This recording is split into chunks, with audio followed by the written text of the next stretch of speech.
ইবাদত করতে চাইলে 5 ওয়াক্ত সালাতের জন্য 5 ওয়াক্ত সালাতের জন্য আপনাকে অবশ্যই মিনিমাম নির্দিষ্ট কিছু সময় বাহির করতে হবে, যেই সময়টা বাহির করা আপনার জন্য একান্ত জরুরি যদি আল্লাহ সুবহানাহু ওয়া তাআলার জন্য ইবাদত করতে চান।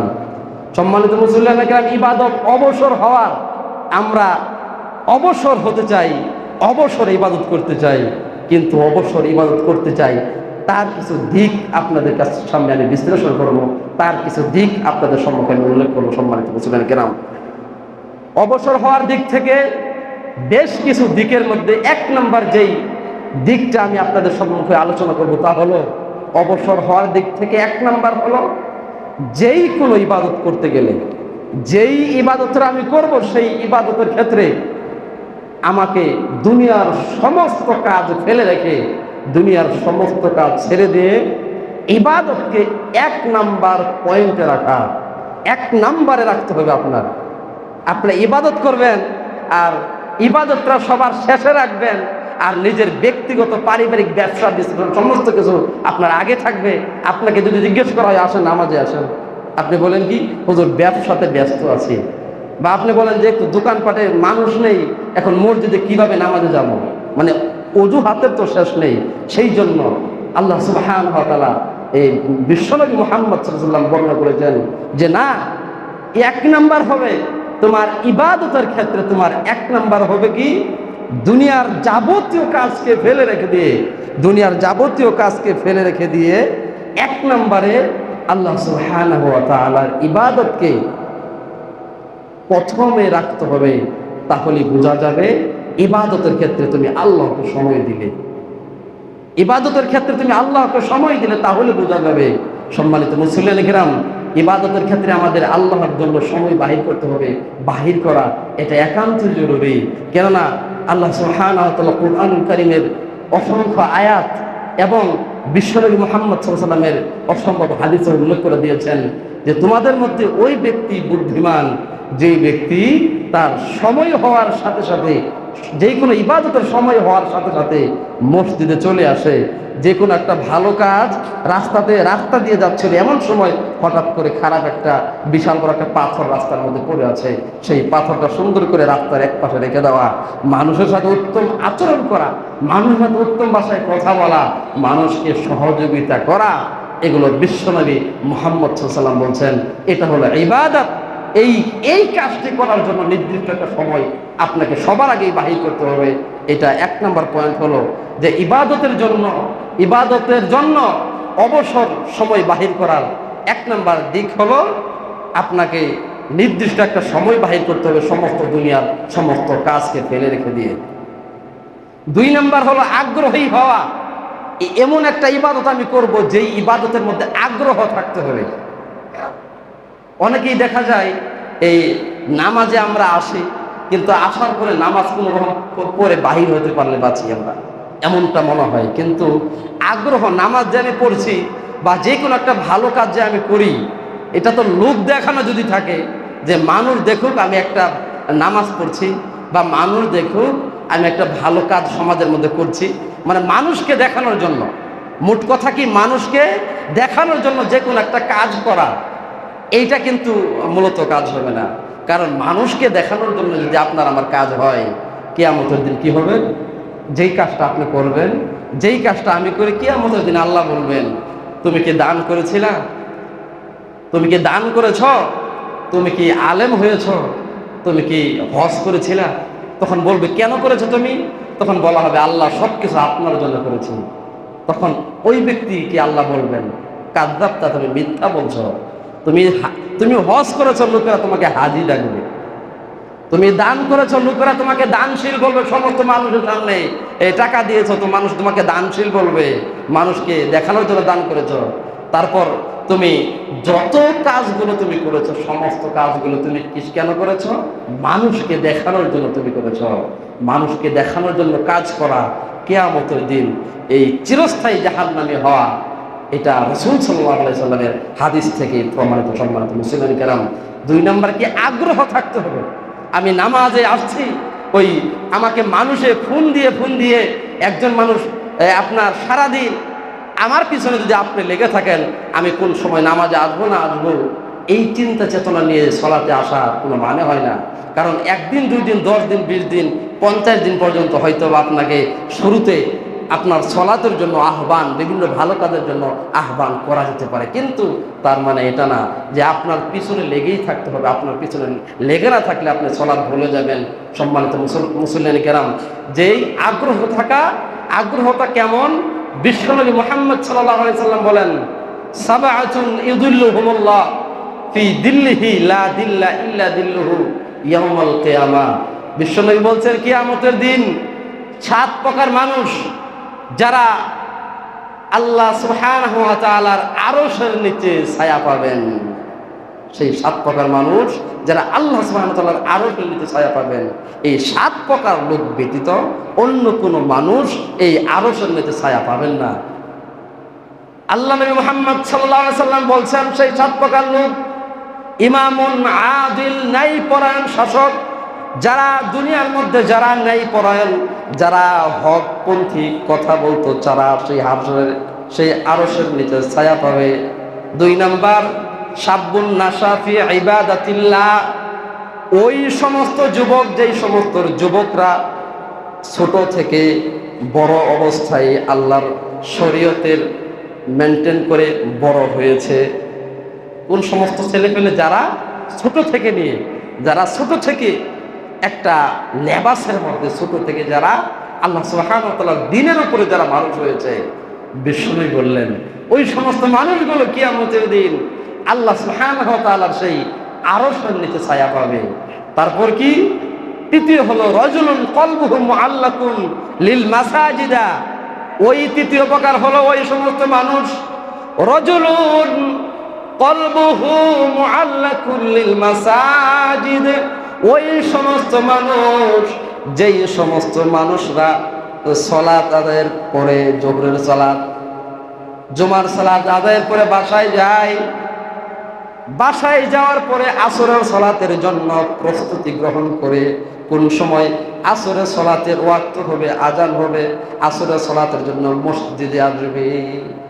আল্লাহ নবী বললেন, এই যে মানুষ, রাজুলুন কলবুহু, তোমার আগ্রহটা যদি না থাকে, এই আসরের আজান হবে, জোহরের ওয়াক্ত, আমি জোহরের সালাত আদায় করে বাসায় গেলাম আলহামদুলিল্লাহ, কিন্তু জোহরের ওয়াক্ত শেষ করে বাসায় যাওয়ার পরে আসরের সালাতকে যদি ভুলে যায়, আজকে জামিউল সালাত, জুমার সালাত, সেই জন্য ইয়াউমুল জুমা, জুমার সালাত মসজিদে না আসলে মানুষ কি করবে? এই জন্য মসজিদে আমি আসলাম। এই মসজিদে আসার পরে সালাত আদায় করে বাসায় গেলাম, খাওয়া দাওয়ার পরে বিশাল এক ঘুম দিলাম, এই আসরের সালাত, মাগরিব সব পার হলো, খোঁজখবর নেই। সম্মানিত মুসল্লিয়ান কেরাম, আপনার আগ্রহ কোথায়? আপনার আগ্রহ কোথায়? অবসর দিক থেকে, অবসরে আল্লাহর জন্য ইবাদতে সময় দিতে হবে। তার দ্বিতীয় দিক হলো আগ্রহ থাকা। আগ্রহটা কেমন? জোহরের সালাত শেষ করে বাসায় গিয়ে খাওয়া দাওয়ার পরে ঘুমিয়ে যাওয়া এবং কি আসরের জন্য প্রস্তুতি গ্রহণ করা। বিশ্বনবী বলছেন, তুমি মহান রবের জন্য সময় ব্যয় করেছ, তুমি মহান রবের জন্য সময় দিয়েছ। সুবহানাল্লাহ ওয়া বিহামদিহি, সুবহানাল্লাহিল আযীম। সম্মানিত মুসল্লিয়ান কেরাম, সেই জন্য আমাদের আগ্রহ থাকতে হবে ভাই। যেই কোনো ভালো কাজ, 5 ওয়াক্ত সালাত বলে কথা না, 5 ওয়াক্ত সালাত বলেই তো কথা না, যেই কোনো ভালো আমল, যেই কোনো আমালুন সালেহ, যেই কোনো নেক আমল, যেই কোনো ভালো কাজ, সবকিছু আল্লাহর জন্য একটা নির্দিষ্ট সময় বাহির করা, যে আল্লাহ, আমি এই সময়টা আপনার জন্যই দিব, আমি এই সময়টা আপনার জন্যই ব্যয় করব, অন্য কারোর জন্য না। সম্মানিত মুসলিম কেরাম, 3 নাম্বার, যেই কাজটা আপনি করবেন সেই কাজের উপরে অটল থাকা, ইস্তিকামাত থাকা। অটল থাকা কেমন? অটল থাকা মানে এরকম ভাবে যে 5 ওয়াক্ত সালাত শুরু করলেন, জীবনে সালাত আদায় করেননি, অনেক দীর্ঘ বয়সে 5 ওয়াক্ত সালাত আপনি শুরু করেছেন, আলহামদুলিল্লাহ। 5 ওয়াক্ত সালাত শুরু করার পরে 10 দিন, 20 দিন, কয়েক মাস পড়ার পরে হঠাৎ করে আর নামাজে আসেন না, হঠাৎ করে তাহাজ্জুদের সালাত শুরু করেছেন, আর 15-20 দিন পড়ার পরে আর খবর নেই। যেই কোনো ভালো কাজ করার পরে সেই কাজটা ইস্তেকামাত, দীর্ঘস্থায়ী হওয়া, এবং কি মৃত্যু অবধি পর্যন্ত, মৃত্যুর আগ মুহূর্ত পর্যন্ত তোমার এই ভালো কাজের উপর অটল থাকতে হবে। এই ভালো কাজের উপর কি থাকতে হবে? অটল থাকতে হবে। এই অটল থাকাটা হলো ইবাদতের দিক থেকে তুমি মহান রবকে একটা সময় দিচ্ছ যে না, আমি আমার ইবাদতের পরে তারপরে আমার ব্যবসা ঠিক থাকলো কিনা সেটা পরে দেখা যাবে। আগে ইবাদতটা আমার ঠিক আছে কিনা, ইবাদতকে আমার ঠিক রাখতে হবে। ইবাদতকে ঠিক না রাখলে তোমার কোনো আমল কবুল হবে না। সম্মানিত মুসল্লিয়ান কেরাম, এই ইবাদতের ব্যাপারে রাসূল সাল্লাল্লাহু আলাইহি ওয়াসাল্লাম একটা হাদিস, আহাব্বুল আ'মাল ইলাল্লাহি আদুমুহা ওয়া ইন ক্বাল্লা, তোমার সবচেয়ে উত্তম আমল হলো সেই আমল যেই আমলটা প্রতিদিন করা হয়। কোন দিন? প্রতিদিন। যেই আমলটা প্রতিদিন চলে, ওয়া ইন ক্বাল্লা, যদিও সেটা অল্প হয়। সুবহানাল্লাহ, সুবহানাল্লাহ বলুন। মানে প্রতিদিন করতে হবে। মানে আজকে তাহাজ্জুদ পড়ছেন, তারপরে কি অন্য কোনো দিন ফরজ নামাজে আপনার খবর নেই, তাহলে কি কাজ হবে? তাহাজ্জুদ পড়ার দরকার নেই। তাহাজ্জুদ পড়ার কথা বলা হয়নি, তাহাজ্জুদ আগে দরকার নেই। আপনার নতুন মানুষ, আগে 5 ওয়াক্ত সালাতে অভ্যস্ত হন। সুন্নাত তো দরকার নেই, যেহেতু নামা ফরজই পড়েন না, আগে 5 ওয়াক্ত ফরজ নামাজটা পড়ে আপনি জানবে, সমস্যা নেই। সুন্নাতটা আস্তে ধীরে ধীরে হবে ইনশাআল্লাহ। সেই জন্য বিশ্বনবী বলছেন, ও মুসল্লিয়ানে কেরাম, ও মুসলিম সমাজ, তোমরা শোনো, যারা তোমরা মুসলিম মুমিন দাবি করো, তোমাদের জন্য কথা হলো আহাব্বুল আ'মাল, অধিক পাওয়ারফুল, সবচাইতে উত্তম আমল সেটা যেই ব্যক্তি দৈনন্দিন আমল করে অল্প অল্প করে। সুবহানাল্লাহ ওয়া বিহামদিহি। সম্মানিত ভাই, সেই জন্য ইস্তেকামাত আপনার আমার জন্য এই দৈনন্দিন কাজ করতে হবে, অবসর সময় বাহির করতে হবে। অবসর হওয়ার দিক থেকে তৃতীয় পয়েন্টে আমরা আসলাম যে আল্লাহ সুবহানাহু ওয়া তাআলার উপর ইস্তেকামাত থাকা, যেই কাজটা করবো আমরা দীর্ঘস্থায়ী যেন হয়। 4 নাম্বার হলো, ইবাদত করতে গেলে বিরক্তি মনোভাব তৈরি করা যাবে না। আজকে এই আসছেন নামাজের মধ্যে আসার পরে 2-4টা কথা হচ্ছে, যেমন জুমার খুতবা, আমি উদাহরণস্বরূপ বলি, যেমন জুমার খুতবা হয়তোবা 5 মিনিট লেট হয়ে গেছে, হয়তোবা 5 মিনিট আমার লেট হয়ে গিয়েছে, একটু সময়টা বেশি নিয়ে ফেলেছি আমি আপনাদের থেকে। এখন আপনারা মনক্ষুণ্ণ, ইমাম সাহেব এখন খুতবা শেষ করে না, তাড়াতাড়ি খুতবা শেষ করবে, নামাজ পড়ে বাসায় যাব। এই যে এই চিন্তা চেতনা, এই যে মনোভাব, এই যে নিজে নিজে মনক্ষুণ্ণ হওয়া, এগুলো নিষেধ করা হয়েছে। এগুলো করা যাবে না। শুধু এটা না, সলাতের জন্য আসার পরে একটু সূরা বেশি বড় হওয়া, এটা আপনি মনক্ষুণ্ণ হয়ে যাবেন যে ইমাম সাহেব খালি বড় সূরা কয়, সলাতের মধ্যে খালি বড় সূরা দিয়ে নামাজ পড়া। এই যে কথাগুলো, এই যে চিন্তা চেতনা, সম্মানিত ভাই, কেন সলাতে আসেন বলেন তো? আপনার এই 2 ঠুকুর সলাতের, এই 2 ঠুকুর দিয়ে, এই 2টা মানে আপনার সিজদায় উঠলেন আর পড়লেন এবং কি উঠলেন, সুন্দর করে শেষ করে দিলেন। এই সলাতের কি কোনো দাম আছে? এই সলাতের কি কোনো মানে আছে? বিশ্বনবী মুহাম্মদ সাল্লাল্লাহু আলাইহি ওয়াসাল্লামের কাছে একজন সাহাবী এসে সালাত আদায় করলেন। সালাত আদায়ের পরে তার সিজদা হচ্ছে না, তার রুকু হচ্ছে না, তার সিজদা হচ্ছে না। আল্লাহ নবী বললেন, ও সাহাবী, তুমি যাও, তুমি দাঁড়াও এবং কি তুমি আবার সিজদা আবারই করো, সালাত আদায় করো। তুমি আবার সালাত আদায় করো, তোমার সালাত হয়নি। তখন সেই সাহাবী আবার সালাত আদায় করলেন। আল্লাহ নবী বললেন, তুমি দাঁড়াও, সালাত আদায় করো, তোমার সালাত হয়নি, তোমার সাজদা হয়নি। সম্মানিত মুসলিম কেরাম, এরকম করে করে আপনার সিজদা দিচ্ছে, সালাত আদায় করছে, কিন্তু তার সালাত হচ্ছে না। আল্লাহ নবীকে পরিশেষে বললেন, ইয়া রাসূলুল্লাহ, কিভাবে সালাত আদায় করতে হয় আমি জানি না, আমাকে শিখিয়ে দেন। এই যে বিরক্তি মনোভাব, আপনার সলাত তো পড়ে যাচ্ছেন, ওই সলাতের হুকুকত, সলাতের যেই হকটা রয়েছে, সলাতের যে বাস্তবতা রয়েছে, সেই বাস্তবতা কি লক্ষ্য করেছেন কখনো? যে আমি সিজদাতে দিচ্ছি, 2 পা এতটুক পরিমাণ ফাঁক করে দিয়েছি, এবং কি 2 পা বিশাল বড় ফাঁক পিছনে, তারপর 2টা কি হাত যে আমি এই সিজদার ভিতরে রাখবো, সেই হাতটা রাখা ঠিক হচ্ছে কিনা, এবং আপনার আমি যে দাঁড়ানোর অবস্থা ঠিক আছে কিনা, রুকু ওয়া সুজুদ ওয়াল কিয়াম, এই সমস্ত জিনিসগুলো আমার ঠিক আছে কিনা, সম্মানিত মুসল্লিয়ান কেরাম, সেই জন্য বলতে চাই, বিরক্তি মনোভাব ইবাদতের ক্ষেত্রে কোনো প্রকার বিরক্তি মনোভাব তৈরি করা যাবে না। কেননা বিশ্বনবী মুহাম্মদ সাল্লাল্লাহু আলাইহি ওয়াসাল্লামের অসম্ভব সুন্দর সহিহ সুন্নাহ হাদিস যারা প্রমাণিত, যারা আল্লাহর জন্য সময় ব্যয় করবে, সামনে আসছি তাদের পরিণতি কি, তাদের জন্য আল্লাহ কি রেখেছেন। সম্মানিত ভাই, সেই জন্য বলতে যে 4 নাম্বার, বিরক্তি মনোভাব তৈরি করা যাবে না ইবাদতের ক্ষেত্রে। একটু মাগরিবের সালাতে, এশারের সালাতে, ফজরে, জোহরে, আসরে এই সমস্ত সালাতে একটু আসলে একটু সময়কে আপনারা নিয়ে আসবেন, এই অনুরোধ আপনাদের কাছে আমি করি। আল্লাহ সুবহানাহু ওয়া তাআলা তৌফিক দান করুন, আল্লাহুম্মা আমিন। সম্মানিত ভাই, 5 নাম্বার, কঠোর পরিশ্রম করা। ইবাদত করলে কঠোর পরিশ্রম করতে হবে। কঠোর পরিশ্রম ছাড়া ইবাদত হতেই পারে না। ইবাদত কি মানে আরামের জিনিস, আয়সা বৈশা ঘুমিয়ে গেলাম এরকম কিছু না। এই রুকুতে যাওয়া, সিজদা থেকে ওঠা, আবার দাঁড়িয়ে যাওয়া, আবার সূরা পড়া, কত কিছু পড়া আছে না, এই সমস্ত জিনিসগুলো কিন্তু কঠোর পরিশ্রম। আপনি যদি এসে দাঁড়িয়ে থাকেন মূর্তির মতো, আপনার মুখে কোনো কথা নেই, আপনি কোনো সূরা ফাতিহাও পড়ছেন না, কোনো প্রকার দোয়াও আপনি পড়ছেন না, আপনি কি ওই সুন্দর করে মূর্তি যেভাবে দাঁড়িয়ে থাকে সেইভাবে দাঁড়িয়ে আছেন। এই দাঁড়িয়ে থাকার কোনো মানে আছে? কোনো মানে নেই। আপনাকে সূরাতুল ফাতিহা পড়ার পরে অন্য সূরা মিলিয়ে যাওয়ার পরে যেই হুকুকত সালাতের যেই নিয়মটা রয়েছে, সেই নিয়মটাকে আপনাকে ফলো করতে হবে। সম্মানিত ভাই, সেই জন্য কঠোর পরিশ্রম কিভাবে হয়?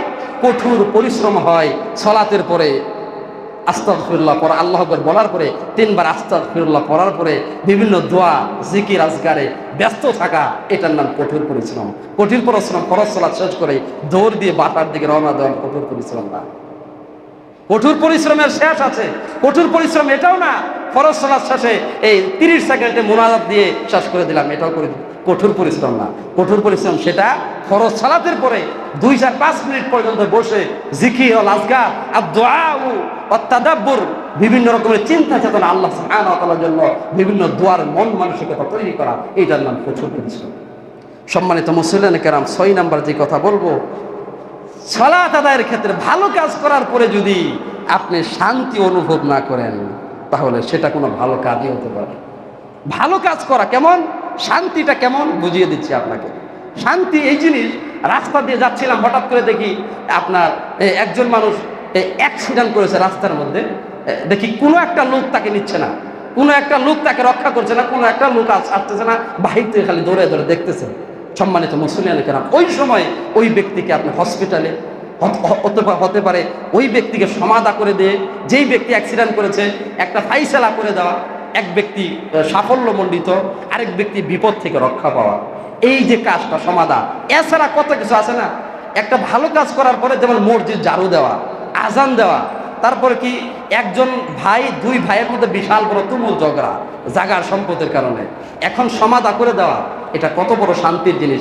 এই কাজটা যখন, এই ভালো কাজগুলো যখন আপনি করবেন, এই ভালো কাজগুলো করার কারণে আপনার ভিতরে একটা শান্তি, একটা ভালোবাসা, একটা পরম একটা মোহাব্বত তৈরি হবে যে না, এত সুন্দর একটা ভালো কাজ করতে পেরেছি, আলহামদুলিল্লাহ। এই সমস্ত চিন্তা চেতনা মনোভাব যখন আপনার মধ্যে চলে আসবে, তখন বোঝা যাবে আপনার ভালো কাজগুলো কবুল হয়েছে। তখন বোঝা যাবে যে আপনি ভালো কাজ করতে চাচ্ছেন, এই ভালো কাজটা আসলে বাস্তব। আমি ভালো কাজই করতে চাচ্ছি, বা আল্লাহর জন্য করেছি, আমি আল্লাহর জন্য করেছি, তখন বোঝা যাবে। সম্মানিত মুসল্লিয়ান কেরাম, সেই জন্য শান্তি অনুভব করতে হবে। কেননা শান্তি অনুভবটা আল্লাহ প্রদত্ত, আল্লাহ সুবহানাহু ওয়া তাআলার জন্য, আল্লাহর উপর, আল্লাহ সুবহানাহু ওয়া তাআলার পক্ষ থেকে আসে। সম্মানিত মুসল্লিয়ান কেরাম, রাসূল সাল্লাল্লাহু আলাইহি সাল্লাম বলছেন, হুব্বিবা মিনাদ দুনিয়া হুব্বিবা ইলাইয়া মিনাদ দুনিয়া তালাসা, 3টি জিনিস, যেই 3টি জিনিসের ভালোবাসা আমি বিশ্বনবী সাল্লাল্লাহু আলাইহি সাল্লামের উপরে চাপিয়ে দেওয়া হয়েছে। 3টি জিনিসের ভালোবাসা। তার 1 নাম্বার কি? আন-নিসা, মহিলাদের প্রতি ভালোবাসা, স্ত্রীকে ভালোবাসা। এটা দুনিয়াবি একটা নিয়মতান্ত্রিকের মধ্যে অন্যতম। এটা আল্লাহ সুবহানাহু ওয়া তাআলার একটা বিশাল বড় ফরজিয়াতের মধ্যে অন্যতম একটা জিনিস। সম্মানিত ভাই, এখন স্ত্রীদের ভালোবাসা কি, এই ভালোবাসাটা কি আপনি এই ফরজ জিনিসের চাইতে এই ভালোবাসাটা কি কেমন ভালোবাসা? আপনি দুনিয়াবি যত ভালো কাজগুলো আছে, যেমন সালাত ত্যাগ করে আপনি বাসায় বসে স্বামী স্ত্রী মিলে গল্প গুজব করছেন, সালাত ত্যাগ করে, তাহলে কি এই ভালোবাসার দাম আছে? এই ভালোবাসার কোনো দাম নেই। সালাতের সময় হয়ে গেল, এই অতীন দ্বিতীয় কি সুগন্ধি। বিশ্বনবী বলছেন এই জগতের মধ্যে সুগন্ধি আতর আপনার এটার একটা ভালোবাসা আমার উপরে চাপিয়ে দেওয়া হয়েছে, সুন্নাত সুগন্ধি ব্যবহার করা। 3 নম্বর হলো কি ওয়াজুইলা কুররাতু আইনি ফিস সালাত, সালাতের মধ্যে একটা শান্তি দিয়ে দেওয়া হয়েছে। কেমন শান্তি?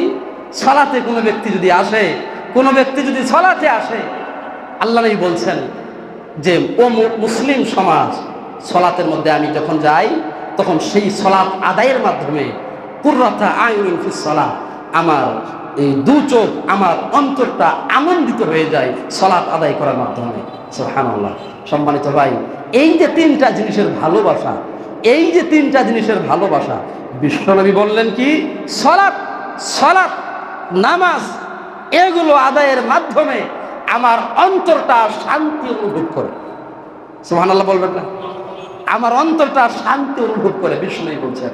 তাহলে এই যে সালাত, এই যে আপনি সালাত আদায় করেন, আপনার মন নাকি কিছুই হয় না, আপনার মনটা যে কাঁদবে, আপনার মনটা যে আল্লাহর কাছে দোয়া করবে, আল্লাহর কাছে যে চাইবেন, এই মন মানসিকতা নাকি আপনার তৈরি হয় না। তাহলে এই সালাত তো হচ্ছে না, সালাত হচ্ছে না।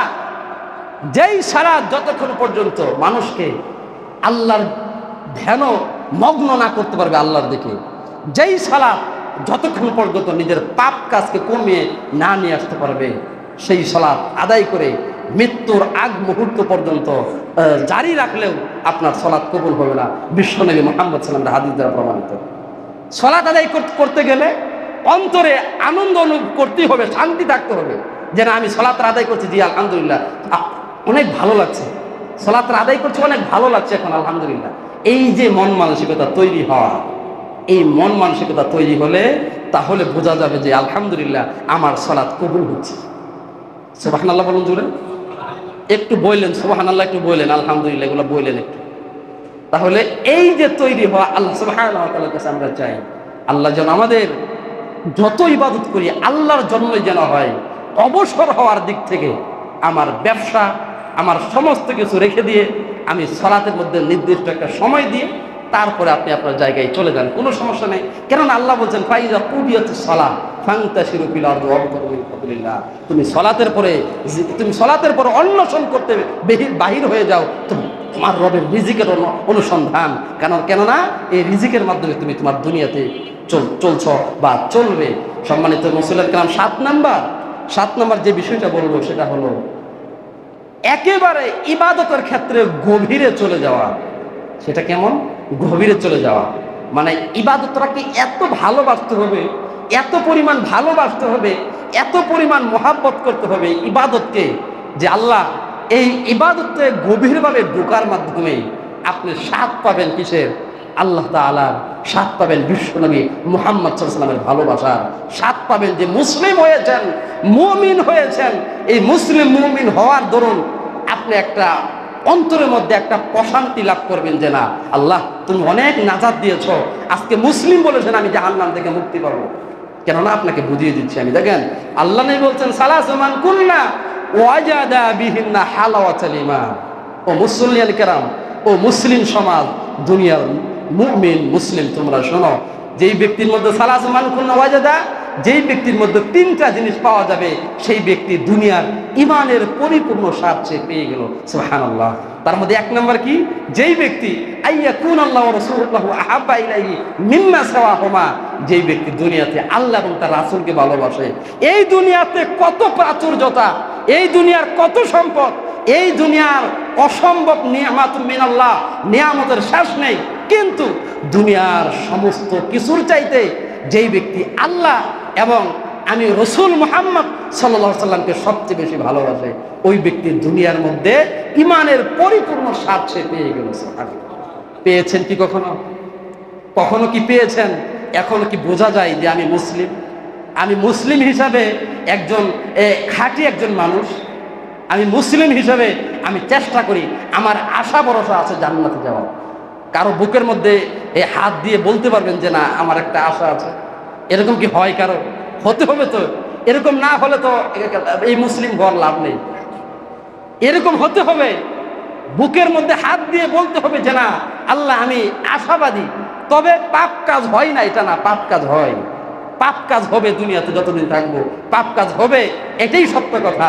কিন্তু আছে না, এই যখন কেউ একটা ওজন করে, একদিকে বেশি আরেকদিকে কম, ঠিক না?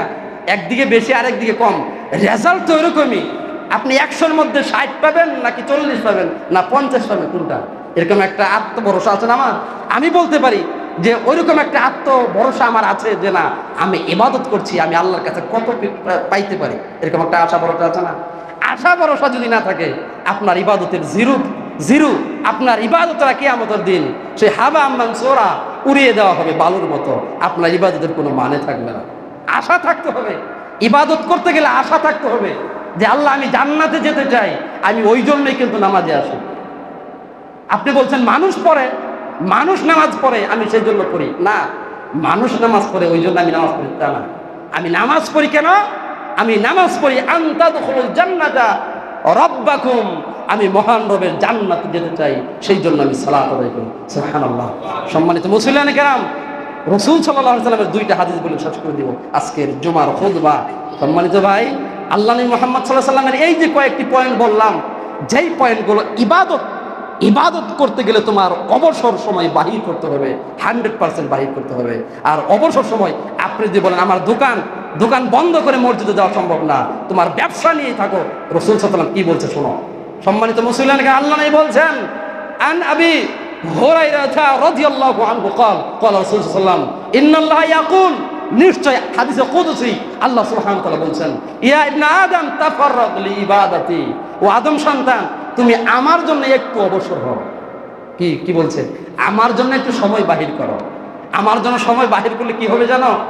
আমলা সাদরাকা জিনান, আমি তোমার অন্তরটা ধনী করে দিব। সুবহানাল্লাহ, অন্তরটা ধনী করে দিবে।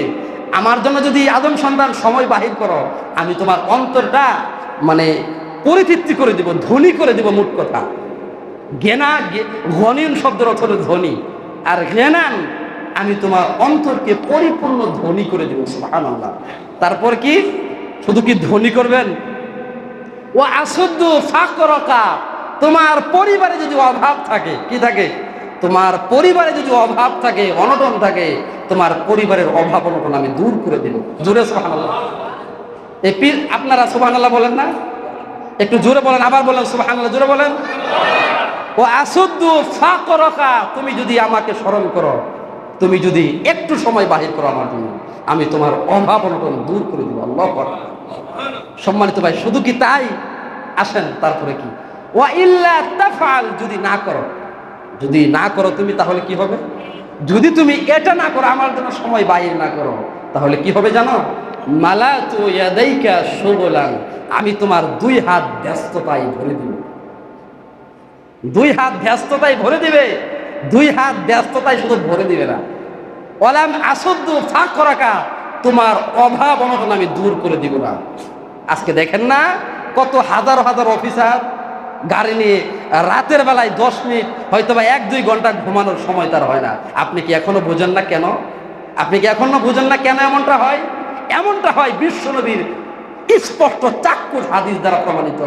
দুনিয়াতে যারা আল্লাহ সুবহানাহু ওয়া তাআলাকে অবসর সময় দিবে না, দুনিয়াতে যারা নিজের ব্যস্ততাকে 16 আনা দেখবে, মহান রবের জন্য যারা 4 আনা সময় দিতে রাজি না, তাদের পরিণতি এটা ছাড়া বিকল্প কোনো কিছু হবে বিশ্বাস করি না, বিশ্বনবীর হাদিস দ্বারা প্রমাণিত। সম্মানিত মুসলিম কেরাম, আপনার হাজার সুবিধা থাকতেই পারে, কিন্তু আল্লাহর জন্য সময় বাহির করা, আল্লাহর জন্য সময় বাহির করলে আল্লাহ আপনাকে সারাদিন এই অফিসের পিছে দৌড়াবে না, এই অফিসে এই 24 ঘন্টা কাজের পিছে দৌড়াবেন, এটা যদি আল্লাহর কাজগুলো আদায় না হয় তাহলেই সম্ভব, তাহলেই করাবে। আর যদি আল্লাহ সুবহানাহু ওয়া তাআলার কাজগুলো আদায় করেন, তাহলে আল্লাহ আপনার এই 2 হাত সহজ করে দিবে, 2 হাত ব্যস্ততায় ভরবে না, একটু বাসায় শান্তি মতো ঘুমানোর সুযোগ করে দেবে। সুবহানাল্লাহ বলুন। সম্মানিত ভাই, আরেকটি হাদিস বিশ্বনবী মুহাম্মদ সাল্লাল্লাহু আলাইহি ওয়াসাল্লাম বলেন, আন আনাস রাদিয়াল্লাহু আনহু قال قال রাসূল সাল্লাল্লাহু আলাইহি ওয়াসাল্লাম, মান কানা ফিল আখিরাতি হাম্মাহু, যেই ব্যক্তি চায় আখিরাত চায়, কি চায়? যেই ব্যক্তি আখিরাত চায়, আজকে কত মানুষ দুনিয়া চায়, আল্লাহু আকবার। যেই ব্যক্তি আখিরাত চায় তাদের কি হবে? আল্লাহ নবী বললেন, যেই ব্যক্তি আখিরাত চায় ওই ব্যক্তির ক্ষেত্রে ওই ব্যক্তিকে আমি গেনা, ওই ব্যক্তির অন্তরটাকে আমি পরিপূর্ণ ধনী করে দিব। একই হাদিস। যে ব্যক্তি আখিরাত চায় এবং কি ওয়াজামা সামলাহু, এবং তার ওয়াজামা সামলাহু, এবং কি তাকে পর্যাপ্ত পরিমাণ সমাজের মধ্যে মর্যাদান্বিত করে তোলা হবে। সুবহানাল্লাহ। আর যে ব্যক্তি দুনিয়া চাই, ওমান কানাত ফিদ দুনিয়া হাম্মাহু, যে ব্যক্তি শুধু দুনিয়ার চিন্তা করে, তাকে আমি অভাব অনটন দিয়ে ভরেই রাখবো, তার দুই হাত আমি ব্যস্ততা দিয়ে ভরেই রাখবো, এবং জগতের মধ্যে তাকে অপমান, লাঞ্ছিত, বঞ্চনা দিয়ে দুনিয়া থেকে তাকে বিদায় করে দেওয়া হবে। স্পষ্ট হাদিস, স্পষ্ট গুরুত্বপূর্ণ হাদিস। সম্মানিত মুসলিম, এখন আপনার চিন্তা চেতনা করা উচিত যে কি করবেন। আপনার চিন্তা চেতনা করা দরকার, কি করবেন। আরেকটি হাদিস বলে শেষ করে দিচ্ছে, সহিহ মুসলিম হাদিস, কদ আফলাহা মান আসলামা, যেই ব্যক্তি ইসলাম গ্রহণ করেছে সেই ব্যক্তি সফল কাম। সুবহানাল্লাহ, জোরে সুবহানাল্লাহ বলুন। আমরা মুসলিম না? আমরা মুসলিম, আলহামদুলিল্লাহ। আমাদের নতুন করে ইসলাম গ্রহণ করতে হচ্ছে না। তাহলে আল্লাহ বলছেন কদ আফলাহা মান আসলামা, যারা ইসলাম গ্রহণ করেছে তারা সফল কাম হয়ে গেল। একটা আমরা পাস করেছি, আলহামদুলিল্লাহ। এটার মধ্যে আমরা পাস করেছি। আরো দুইটা পয়েন্ট আছে। অরুজিকা কিফাফান, এবং যাকে নির্দিষ্ট রিজিক দেওয়া হয়েছে, যাকে নির্দিষ্ট পরিমাণে একটা রিজিক দেওয়া হয়েছে, সেই রিজিকের প্রতি যে সন্তুষ্ট, ওই ব্যক্তি সফল কাম। বুঝেন নাই মনে হাদিসটা? আপনাকে নির্দিষ্ট পরিমাণে একটা রিজিক দেওয়া হয়েছে না?